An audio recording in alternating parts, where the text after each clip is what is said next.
Good afternoon, everyone, and welcome to the Hofstra's Winter Homecoming pregame show alongside Will Thompson, Dan Savarino, as always, for, of course, the broadcast. But this is a very exciting weekend, Will. It's Winter Homecoming. You got the blue jerseys in the background. It's Hofstra. It's Stony Brook. I mean, you can't get much better. Yeah, it really can't get much better. This place is supposed to be packed today here at the Max Sports Complex, and it's a big one for the Pride, who really need a win against the Stony Brook team that they've had a lot of success with recently in this Long Island rivalry. And so I can't wait. It should be an electric atmosphere and a lot of fun. It's a lot to talk about, a lot to break down. All right, we got Colin Curtin coming on, special assistant to the head coach. He'll be on in a little bit. Daniel Santos Atkinson, the head coach for Hofstra women's basketball, vice president, director of athletics, Rick Cole Jr., and other special guests along the way. But we're obviously got to break down what today is. And Winter Homecoming is something that is really cool because you get to see all the alumni come back. People make a big deal about it. They circle it on their calendars. But I think what's even more important is when you have a packed MAC, what this place sounds like. Yeah. I mean, it's like none other. Yeah, for sure. And for those who know, in the games where this place really gets packed, and these really big time games, and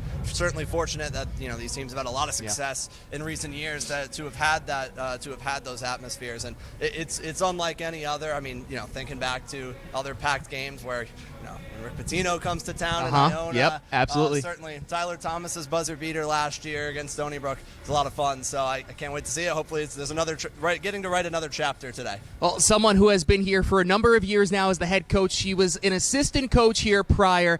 It is Daniel Santos Atkinson, head coach of Hofstra Pride women's basketball. Coach, thanks for joining us. Absolutely. Thanks for having me. This is so much fun. Obviously, something a little bit different that we get to do to preview this game ahead. But for you, because you were here obviously in the mid-2000s, now you're here as a head coach. You've seen a lot of changes to this building and what it's been. What are the biggest things you've noticed? I think, as you mentioned it, this building looks phenomenal. I walked in here today for practice, and I said, wow, it looks amazing. And I think the investment, right, the investment into wanting Hofstra to be great, into seeing this program and seeing it through, I think has been huge, and I think it's been tremendous, and I think it's paying off. For homecoming specifically, in this homecoming weekend, Coach, and certainly the game today, and you guys have a big matchup against Delaware tomorrow and another rival. What does homecoming mean to you, and especially when you get to see different alumni of the women's basketball program come back? What does that mean to you? Yeah, I think it's special. I think during a homecoming weekend, you have a sense of community, right? You get the campus involved. What campus has done this year and the university has done, and with homecoming and bringing the campus in, I think that's amazing. When you get our alumni back, and so you really see community when you look at a homecoming weekend. I love it for our players to be able to be surrounded by former players and alum that have been a part of the program, but everyone gets on board, everyone's involved, and it's just a great event to be a part of, and it's a lot of fun. Speaking of fun, I mean, that's been this season for you guys. I mean, I know obviously lost last night was a tough one, but this group as a whole has just been so much fun to watch this season. For someone who hasn't been able to come out and see what this group is really about, what has been so special about this year's team? Yeah, they compete and they play hard. I think those are two of the things that you're going to see from this team. They want to win, they want to be successful, they're willing to do what it takes, and then they do it out there on the floor. We've come up short in a few. We've had some injuries that have been really tough for us and getting a rhythm back. But defensively last night, we played a phenomenal game. Held a team to 28% shooting on the game, 47 points. You look at those things, we win the game. So the growth of this team's been phenomenal all year, but how they compete and how hard they work, how connected they play is a recipe for a really great team, and we put it all together. And Coach, you mentioned that defense, and especially recently how well you guys have played on the defensive end of the floor. It seems like you've always run kind of a deep bench here in your time here, but it seems like this year the depth is a lot stronger. And how does that help you guys, especially on the defensive end, to put pressure on the opponents? It's definitely helped us to be able to play as hard as we want to play.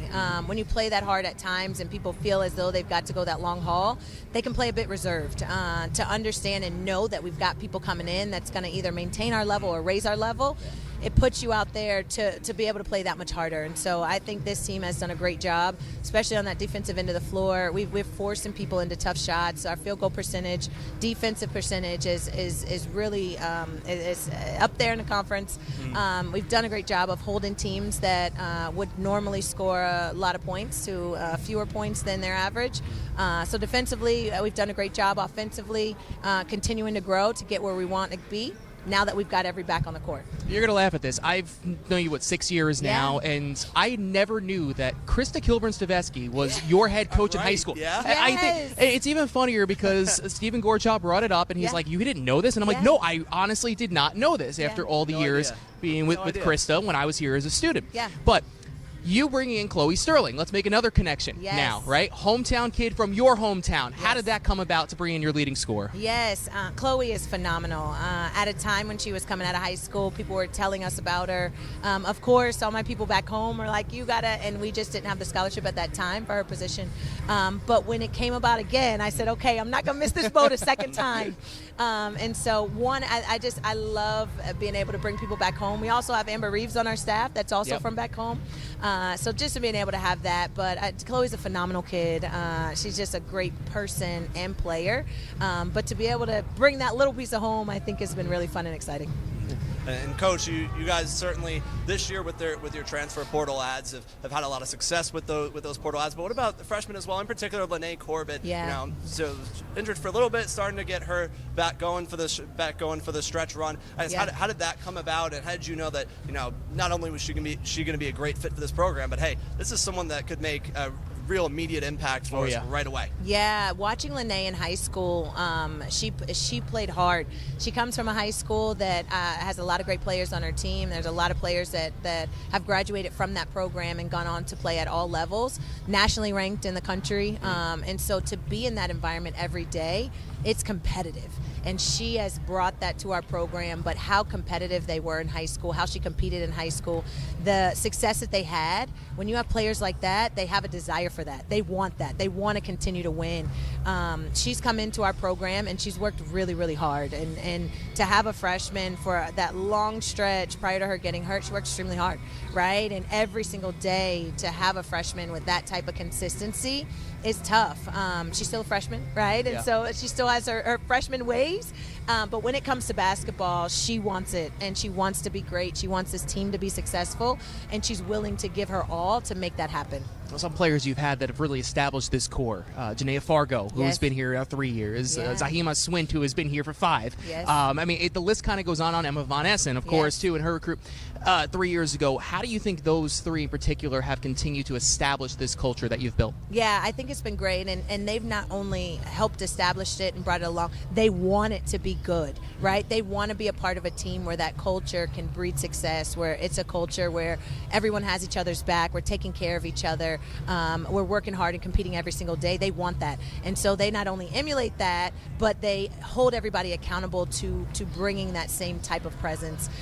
They've been great. To have that carryover, to have such a strong core has been phenomenal with those three. All right, we got something a little different for you, okay? We're going to do some rapid-fire questions. Nice. Are you ready? I'm ready. All right, hold on. So, first of all, I was trying to look back a little bit. Do you know how many points you scored, by the way, in college? I don't. All right, 831, okay? I was trying to really dig in there, but I was trying to go back to your Gator days. So let's do some know those, some people know, right off the I know. I don't. Yeah. So let's do some rapid fire. Ready? Okay. Will and I are going to go back and forth in this. Okay, pizza or bagel? Pizza.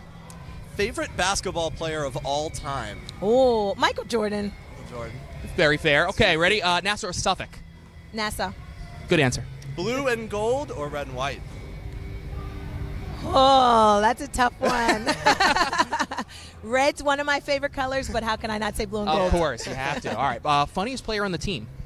Maddie Pounds, yes. All right. How about your go-to pregame hype song? Do you have one? Oh, it's a little bit different because I get in a different mind space because I know come game time I'm going to be hype. I'm usually more mellow, listening to some R&B, listening to some Christian music. Okay. It's just a little bit different, yeah. Your favorite Hofstra women's basketball jersey? I have a personal favorite. You never stop talking about it. I talk about it all the time. Let's see. LaShante Evans? No, the jersey, like the color jersey. The color. Yes. Okay, gold. Gold. All right, pink is my personal favorite. Oh, nice. I yeah. always go pink, gold. Those are my top two. Yes, yes. Coach, if you could have dinner with one person, dead or alive, who would that be? Oh, so it's usually a tie for me. One is Oprah Winfrey and Michelle Obama. Both very good Yeah, ones. that's Both very good it's hard ones. to pick between those two. What's the biggest sporting event tomorrow? Hofstra women's basketball. Absolutely. Here versus Delaware. Be there. 2 o'clock start. And who wins the Super Bowl? Oh, Eagles. All right. Well, Colin Curtin's going to like you for that one. Yeah. A few people My might. mom will not like me. I hope she's not watching. A few people might not like that one around here. Us Giant fans might not like it, but we get it. We understand. All right, 2 o'clock tomorrow. Yes. Hofstra women's basketball against Delaware. What's it going to take to get a W? We've got to play hard. We've got to bounce back from Friday's game. We've got to compete. We've got to rebound the basketball. We got to step up and hit shots because we know we're going to defend. All right, thanks so much for coming by, Coach. Thank you. All right, Daniel Santos Atkinson, the head coach of Hofstra Pride women's basketball in year number 6. And what a story that has been so far, Will, for Hofstra and what this team has been continuously doing game after game. I mean, they're just always in it, which is absolutely wild to see each time, right? Right, for sure. And not to mention, you look at as well, going into this year, Delaware being one of those teams tomorrow that, it's a program that Hofstra struggled against, in recent years, but this year they were able to get a win in Newark for the first time since 2009 as well, and not to mention taking down the CAA champion Drexel Dragons this year. So the program's continuing to take steps forward, and can't wait to watch it tomorrow, and we'll be on the call for it. Well, the guests start rolling in, and the applause are coming from the fans who are walking by.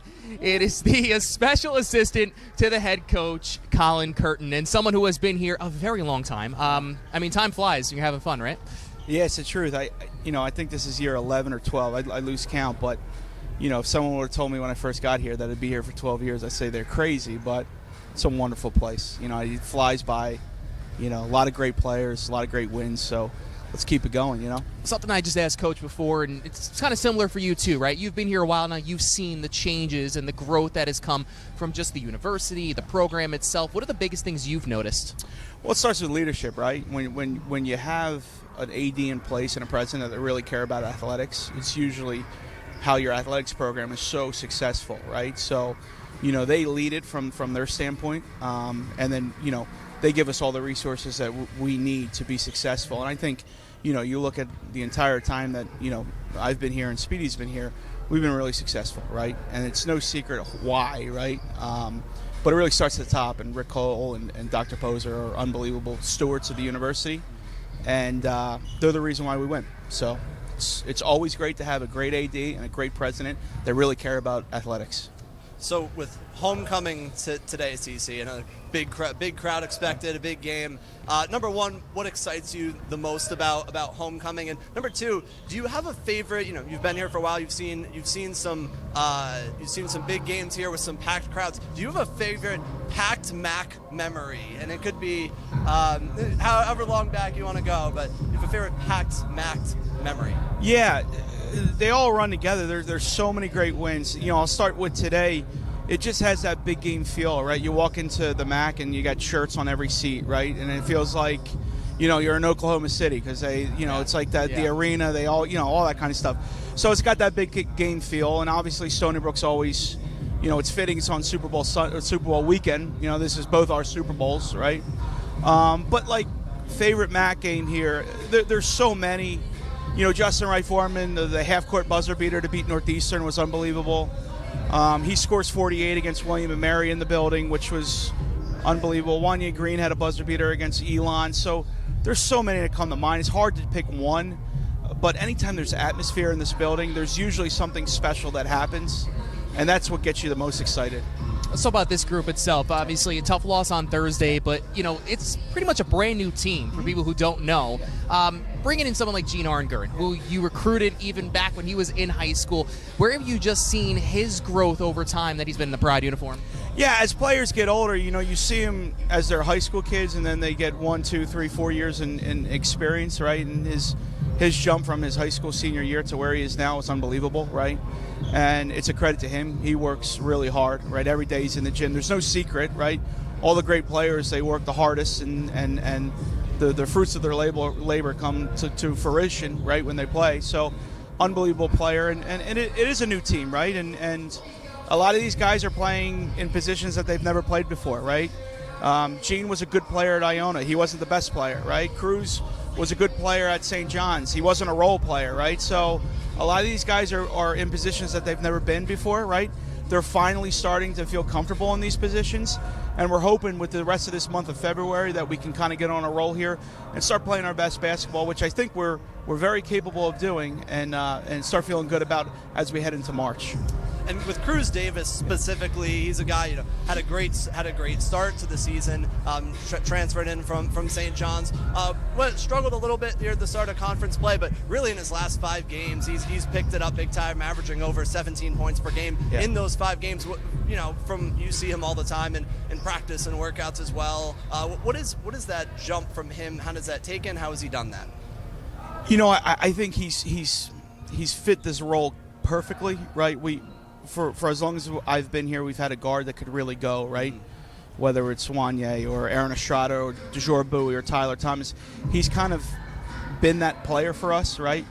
As he goes, we go, right? Someone told me a stat prior to yesterday or Thursday night that when he scores 15 plus, we're 8-1, right? Unfortunately, he scored more than 15 on Thursday and we lost, so we're 8-2. But it just goes to show when he's really playing well, our team plays well, right? So. And he's in a new role, like you talked about it. He had a little bit of a wall there, a brick wall there that he hit, right. And it's you knew that was going to come because of the amount of minutes he was playing, right? He's not used to playing all these minutes, right? He's not used to playing so many games as a focal point, Now he's circled on the scouting report, so he has to adjust to that too. So, I think he's settled in here now. I'm really happy with the last couple games that he's played. He's been really consistent. And if he can continue to do that for the month of February, we'll be feeling good about ourselves.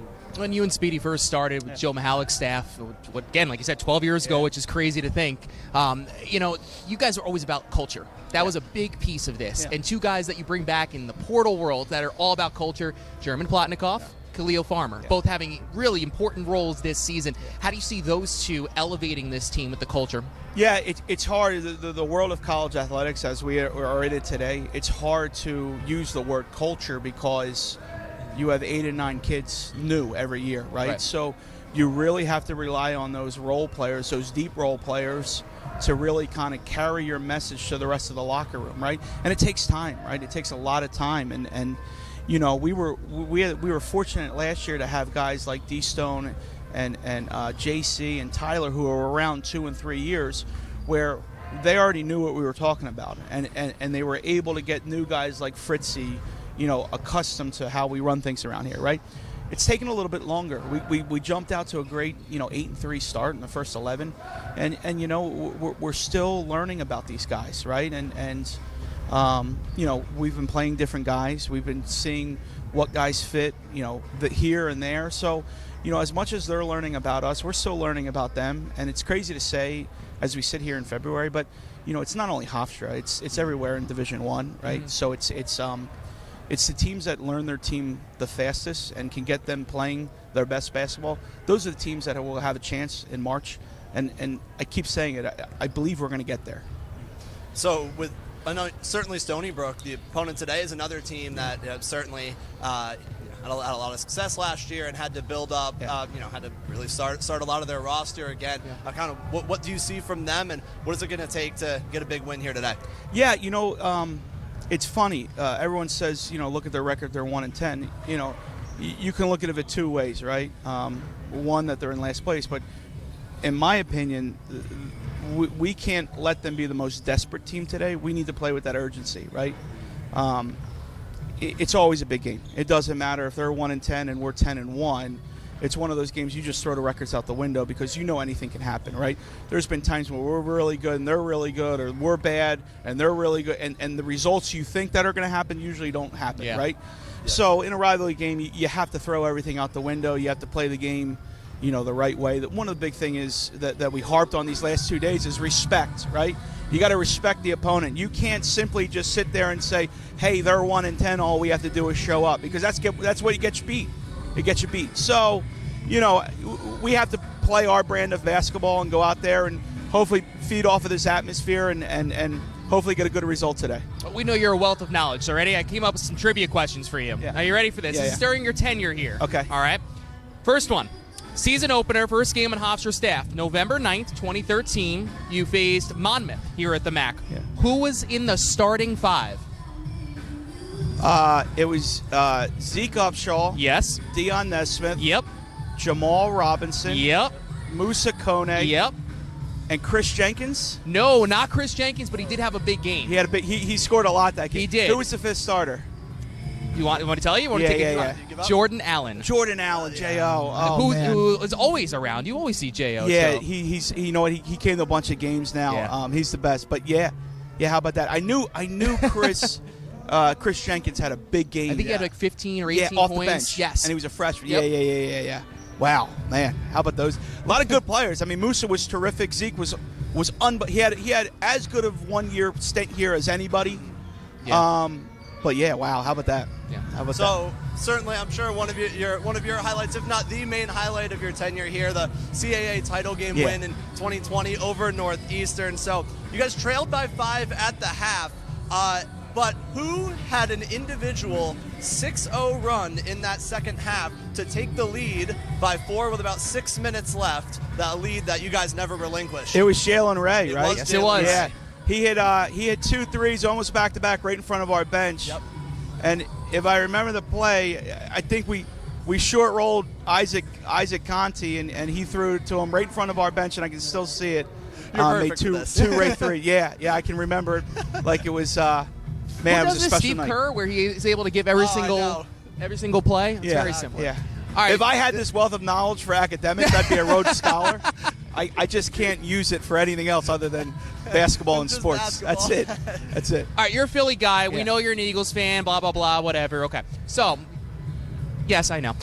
I like to call you the big Dom of the Hofstra basketball. Yeah, I like you do it. everything, right? Yep. You're super important. So, let's go back to Super Bowl 57, Chiefs-Eagles. Last time that this happens, all right? You're coming home from a road trip, 7 straight wins. What team was that against?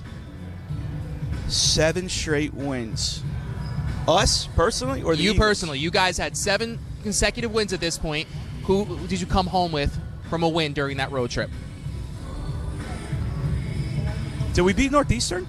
Northeastern was the 6th win. Do you know who was Oh, after? the 6th one. No, who was the Who was after Northeastern? I don't know. You're stumping me now. Okay, if I can give a hint, Go ahead. the first game of the next homestand was Drexel. Drexel. So who was in between at Northeastern and Drexel? It wasn't Delaware? a long, Was it Delaware? No, it wasn't a long trip, but it was Monmouth. Monmouth. Oh, we lost. No, you won. Did we? You won. Oh, you know what? No. Yeah. The last Super Bowl that the Eagles were in that they lost. You're thinking of when they won? No. Because I went to the one that they won in Minnesota. We lost to Charleston on Saturday here at our place, and then I flew out to Minnesota to go to. Wow. Yeah, I went to. It was Eagles Patriots, and Yep. I flew out the day You that went to that morning. game? Went to the game. Wow. Yeah, that morning I flew out to Minnesota, went to the game. Unbelievable moment. Then I ended up driving to Des Moines, Iowa, and I flew back on a 6 a.m. flight on that Monday to be back into work. So literally, I was in Minnesota for like 7 or 8 hours, got to Des Moines, and then flew right back. So now I didn't go to Super Bowl when it was in Arizona and they lost. I'm not going to tomorrow, so I'm hoping. They Maybe can it'll find a work way. out. Yeah, I don't know. I hope so. So already now, how long was that win streak? 16, right? 12. 12. 12 We game had a win lot of streak. win streaks, right? You had a lot of win Yeah. streaks. When Justin was here, I think we had a 16. There was, That yes. was 16. And then Yep. 12. Man, it's crazy. Yeah, that win streak was 12. That one for 22-23 was. Yeah, that was the longer one. Yep. And finally, CC, we'll see how this record changes today. But what is Hofstra's record in your tenure against Stony Brook since you've been here? Can I get the games? Can I get 13 games total. the 13 games total? Yep. I'm going to say 10-3. That's Wow. correct. Yeah. Right Yeah. on the That was nose. impressive. Yeah, they beat us with Jamal Warney out at Stony Brook. He was a heck of a player. He was really good. Obviously, they beat us last year in the semifinals. And then they beat us Speedy's first year at Stony Brook, too. Yeah. But it's a great rivalry, man. It's really good. And it's good for Long Island. You know, Yeah. it showcases the 2 Division I schools. It's great for the community. I just hope we have a really good atmosphere today. Well, obviously today's going to be a big one. Last one for you. How do you guys win today? Very simply. We have to get back to playing Hofstra basketball, and it's really simple, right? You can talk about, we got to do this, we got to do that. We just have to get back to playing doing what we do best, right? I thought Thursday, it was the first time that our defense let us down, right? In a year that we're experiencing right now, when we score 68, it's like scoring 90, right? Because our defense has been so good, right? So we got to get back to defending, and I think if we get back to defending, our offense is slowly coming along right now, and those are kind of the keys to getting it done. All right, special assistant to the head coach, Colin Curtin, of course. Always a great personality to bring here around campus. CC, thanks so much. Thanks, fellas. Appreciate it. Thanks, All right, so obviously always great to talk with him. He really is a wealth of knowledge for Hofstra basketball and for what he has done here during his time. He's made Long Island a home. Yeah, he sure has, and yeah, getting to talk to Colin Curtin before a lot of games, just you learn so much basketball from him, and just to kind of get in the minds of how these programs really work and how they try and game plan for different opponents, and it's really helpful, and he's the man, and the fact, Dan, can you believe he went to the Super Bowl? Well, maybe you can believe. I can because it's him, but yes, it is pretty insane. To be in Minnesota for 7 hours. Well, those are also the days that you could fly and you knew you would get home on time. That is true. Unlike somebody else over here during our season opener. But we're not going to talk about that. Someone missing our first opener of the season, Will Thompson. Yeah. Well, let's talk about this game itself, right? So this is it's a super important game. We've been saying that constantly. Every game is a really super important game for Hofstra basketball and what you need to do to be able to get a win. I mean, this is a Stony Brook group that has not won a lot. They only have one win in conference. But he said it perfectly. You need to play desperate. Yeah, you have to. It's hard because I think Colin Curtin brought up a great point that a team that is in last place against their rival, they're playing with house money, and so what does that mean? Hofstra's got to come in with that same desperation and try. And they've won a lot of games on the backs of their defense this year. They got to get back to that. With that relentless ball pressure. Being disciplined and staying in the gaps and being physical. They got to get back to that in order to get a big win today, and certainly one that's really needed before you play. What's been the story of the year in the CAA, that being William and Mary, going to play them on the road on Thursday. So it's a really big one today. But I think the defensive end and locating shooters in transition, that's where they got to get. That's where Hofstra's going to come out on top, because Stony Brook also, they've played some teams tight this year. They almost won down in Charleston as well. Played UNCW close, played Towson close, who's 9-1. Hofstra's got to come to play today. There's no doubt about it. Yeah, and this is a really important game for a lot of reasons. It's homecoming. I mean, you want to be able to leave homecoming, obviously, with a victory. And someone who has had a very big role in terms of homecoming and really just athletics as a whole. It's Vice President and Director of Athletics, Rick Cole Jr. Well, Rick, thanks, of course, for joining us as always. Glad to be here. Appreciate all you guys do. It's a great day. This event, I mean, to have everyone here, the blue shirts out, I mean, what does it just show and how this is elevated over time to bring everyone home for winter homecoming? Well, I think the institution has prioritized building our community. And I think when you talk about your community, you have to talk about the people that came before you, the people that are here today, and be a magnet for the people to come in the future. And I think what's really exciting is not only will there be a great crowd today, it's a crowd with many of the people that have worn the laundry, worn the uniform, have students that have been in these dorms, commuter students, and you see the escalating number of alumni coming back for today's like today. And it's added by the fun of it being the Long Island rivalry, right? So that other school on Long Island that wears red, it's going to be a little blue here tonight, and certainly we have a lot of fun with this rivalry. They're good people. We just know we're going to want to be a little better today than they are, like we are almost every day, but that's all the fun we have with this. So, Rick, from an athletic director perspective, Stony Brook, of course, you used to play them once a year in non-conference. You get to see them at the Max Sports Complex every other year. How does that change? Like, how nice is it for you to see this rivalry, with them in the conference now in the CAA? You get to see them twice a year, and you get the guarantee of playing the Long Island rivalry once a year here at the Max. Yeah, I think it's exciting, right? I think anytime there's rivalry games, and you can pick any rivalry at any school, and there's an increased energy, right? I don't care what the sport is. I don't care what the activity is. So it's always awesome to have these type of games at home, right? Because there's a palpable energy, the majority of which will be blue. There'll be a couple speckled spots of red, maybe 7 or 8 in the arena, but that's what makes it fun, right? And the reciprocation of that is we get to go out to Suffolk County and go to Stony Brook, and you'll see some blue in their red arena, and it's a lot of fun there. And there's escalated passion. And listen, real competitors don't need much escalation.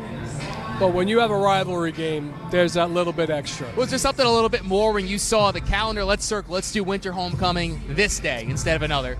Some may say it was a coincidence. Some may say it was intentional. But I'm just going to say that it's a great day to play our rival. So in terms of this group, obviously you've been around Speedy Claxton a long time now. You know the program that he has to continue to develop. What do you notice about the culture that him, Colin Curtin, and the rest of the coaching staff have been able to do and carry over from Joe Mihalik's days? Sure. So we have the incredible privilege of getting to work with these guys every day, right? So we see them when they're in practice. We see them when they're on the road. We see them when they're at other activities. We see them prioritizing the academic performance. I mean, there is an effort level of teaching and mentoring that goes on here that is special, right? And I think that, Coach Mihalik is a wonderful man who surrounded himself with really good staff. Speedy Claxton was a member of that staff. He surrounded himself with exceptional people, right? Exceptional teachers. He empowers them to do their job. And there's a culture and expectation that Speedy has that we share, that we're going to put the student athlete first. There's high expectation culture for all of us. That starts with me or Speedy and his staff. And we don't ask our athletes to do anything we're not willing to do ourselves.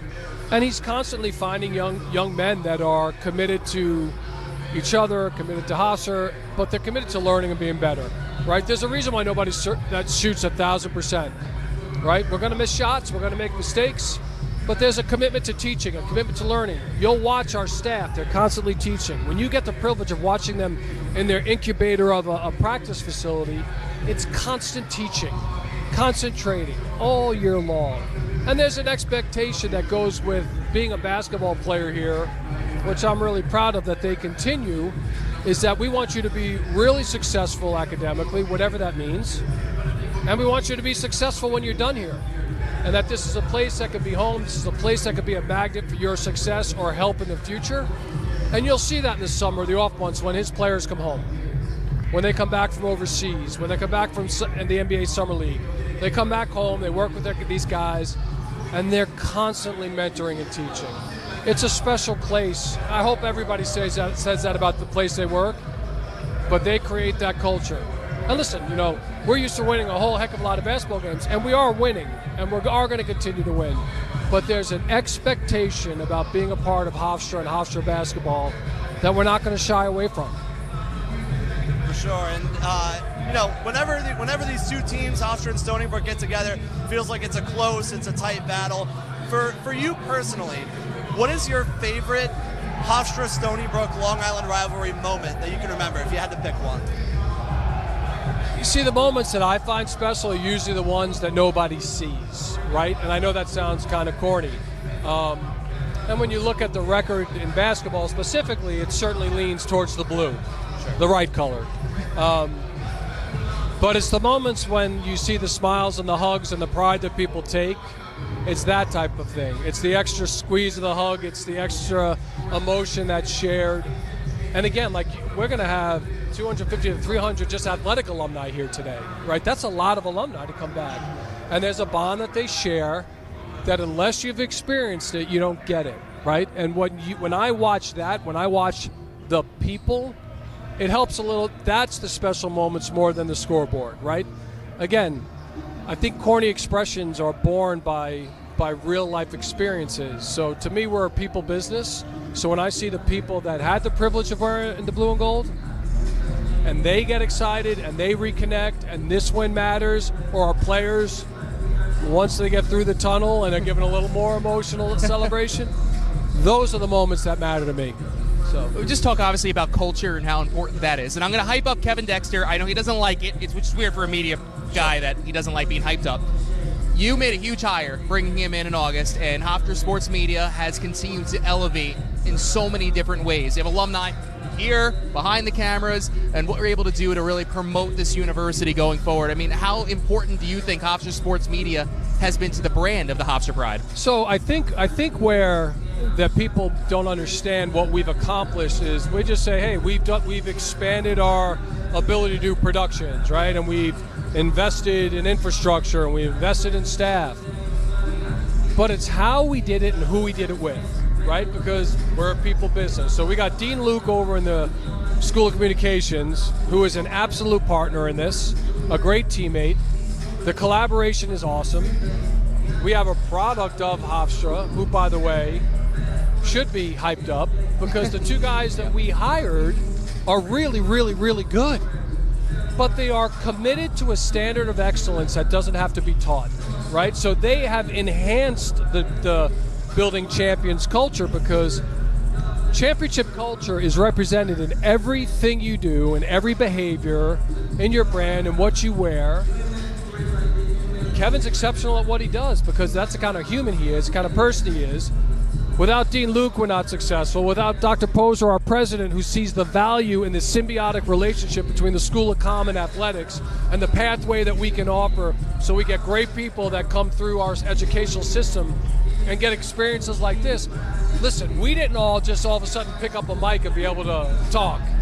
I mean, I guess I could always talk too much, but getting the right people are the ones that make championship high expectation culture possible. And Kevin Dexter is just another great example of that. And the partnership we have with the School of Communications and the program they're building is incredible. So this symbiotic Hofstra way, this championship culture permeates throughout not just athletics, but everywhere.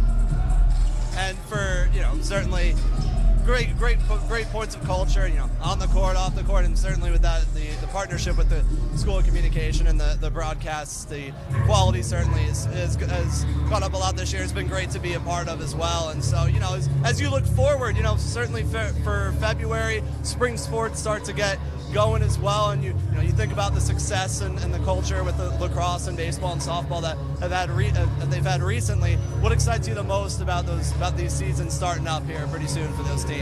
Well, any of us that are around in college athletics, when you have the winter-spring overlap or the fall-winter overlap, it's nuts, right? Yeah. So you come back from winter break and this place comes abuzz early with preseason for spring sports, and there's an energy that is invigorating and motivating when your student athletes are, when you witness that what they're doing in preparation, how they come back from their break, the winter teams.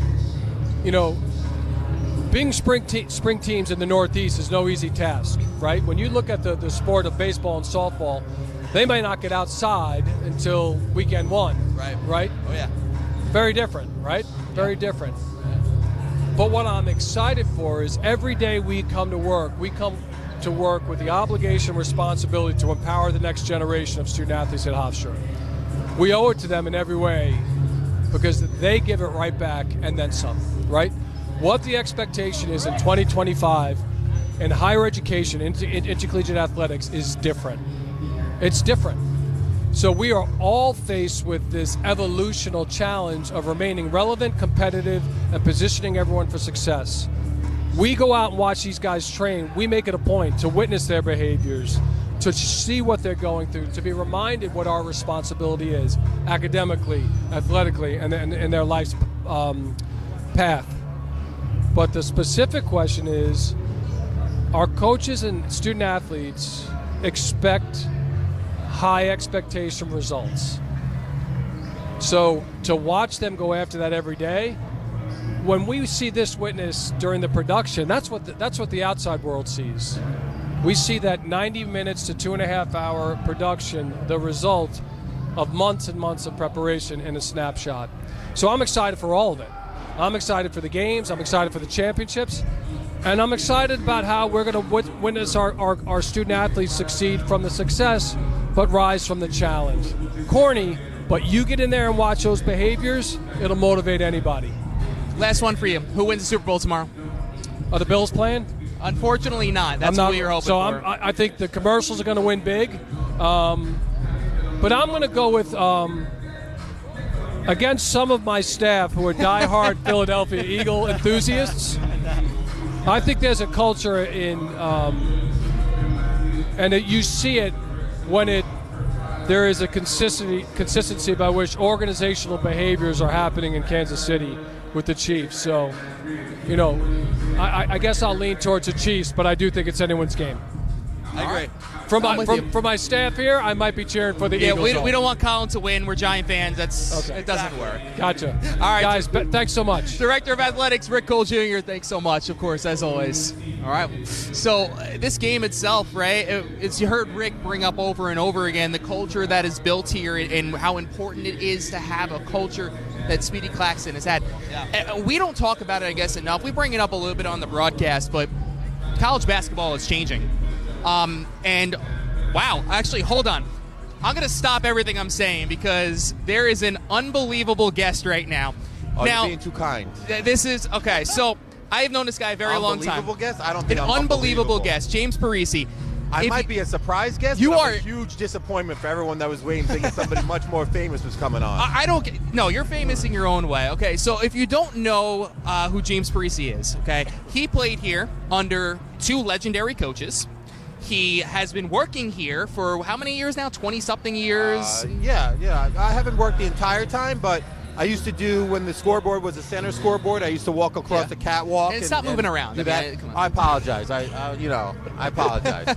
And now I do the shot clock. He does everything, and on top of it, he met his wife here, who also is an absolute legend in her own right, in Beth in More volleyball. So. In the Hall of Fame twice. 2 times in the Hall of Fame, and he's Correct. the least famous one here out of the whole family. So I mean, Yes. we love talking to you. I've known you obviously a long time. It's Correct. cool to have you here. I appreciate wanted you to have Will's job originally, but I know weren't really big on it. It's hard to catch my tongue sometimes with things I want to say and the He's very frustration good at I it, might though. show of Most of the passes time. being made and things like that. But I'm happy with you doing it and me staying on the shot clock. All right, so let's not talk about this team. Let's talk about the past, right? You've being here from the 90s and seeing culture. That's the big thing that we keep bringing up here is the culture. You come back.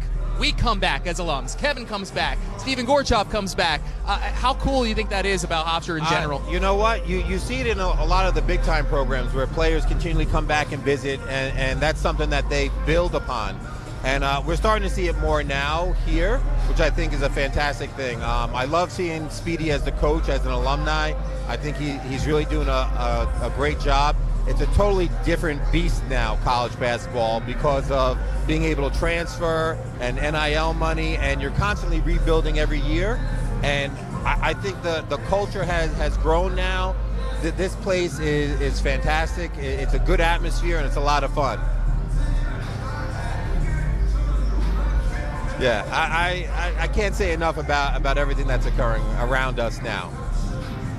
So, so as Dan mentioned, you had the opportunity to play here. What are your favorite? If you were to pick one, what is your favorite memory from your playing days? My favorite memory, wow, of playing. Yes. Not on shot clock. So you played at Calkins, right? You never played here at Hofstra Arena. I played at the PFC. PFC. Next door. Oh, sorry, I really hazed you. I'm not that old Sorry, playing James, at Calkins. I really hazed you. Played at the PFC. That's the art department now.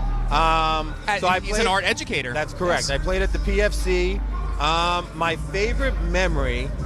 So, it's funny, but a lot of my fondest memories never occurred on the basketball court.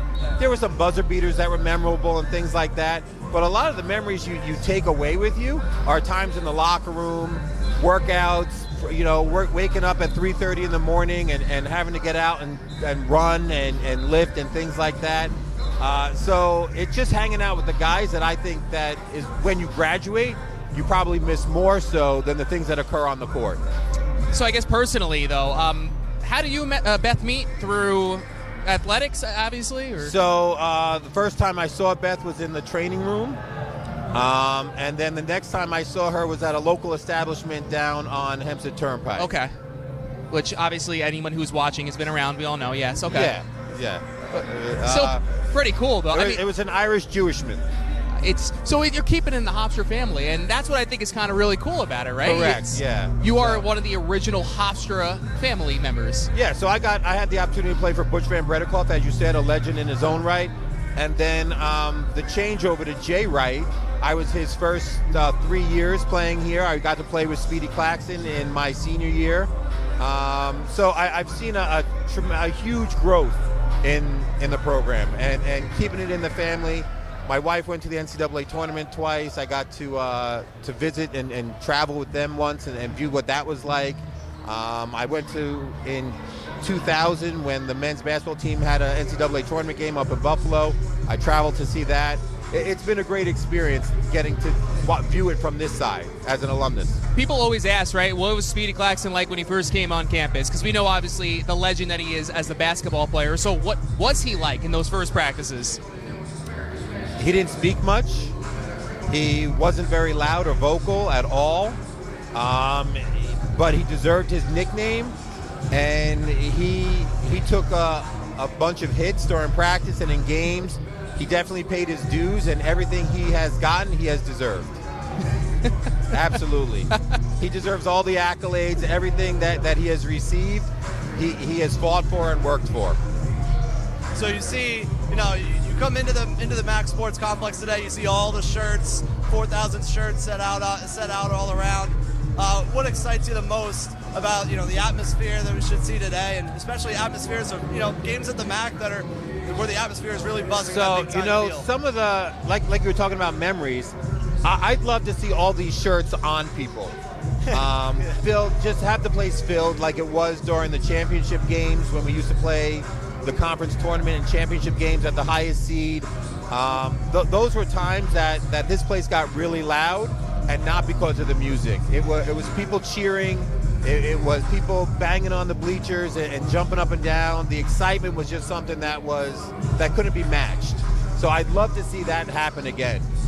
The one and only James Parisi. I'm glad you finally joined us at some point. I appreciate it. Thank you so much, guys. It, I can't wait to see you out on the court. All right, you don't want to see that. What a great guy James Parisi is. That really was a huge surprise, first of all. That was a huge surprise. I had no idea. That was a good surprise, too. Great person. It just really, I guess, shows you, right, what the family is here for Hofstra University and everything that has come about. What's so special here at Hofstra University. Yeah, and you mentioned it, too, Dan, where, people, there's so many people who are involved with athletics here at Hofstra went to Hofstra, right? And there's a reason that people keep coming back consistently to put in their time and their effort and their energy, because so many people just never leave. care so much about the culture here, and if the culture wasn't so great, people wouldn't come back. And so, and that's something that's great to see. Certainly why, you as an alum, you're always back. Certainly me as an alum, I'm always back too. We love Hofstra athletics and fitting for homecoming day, I would say. All right, well, it is getting close to game time. 4 o'clock tip-off. It will be live on MSG Network and Flow College. So obviously, get off the YouTube channel, go on over there, join us for the broadcast. It's going to be a heck of a game. It's Hofstra and it's Stony Brook. Quickly for you, what are your keys to Hofstra coming away with a win? Well, I think you got to get back to being physical on the defensive end. I think that's where it all comes down to on the defensive end. And for offense, we know Gene Arenguren coming off a big 35-point game against Northeastern. Cruz Davis, who is going to be that third scorer today? We need a third scorer to step up, knock down some threes, play defense as well. It's been Khalil Farmer for some That's games exactly too. what I was thinking too. Yeah. Think back to the Hofstra's biggest win of the regular season so far at home against UNCW. Khalil Farmer was the difference in that game. So who is going to be that third guy that steps up on both sides of the ball? And I think if Hofstra can get that, they're going to come away with a big W today. Philly Farmer, who obviously wants to see the Eagles win tomorrow. We don't, but it doesn't matter. All right, well, it's the Hofstra Winter Homecoming pregame show. Been a great time. Thanks to all our guests, Daniel Santos Atkinson, head coach of women's basketball, Colin Curtin, special assistant to the head coach, of course, Rick Cole Jr., and our special guest, James Parisi. For Will Thompson, I'm Dan Savarino. 4 o'clock, tune in. It's going to be a good one.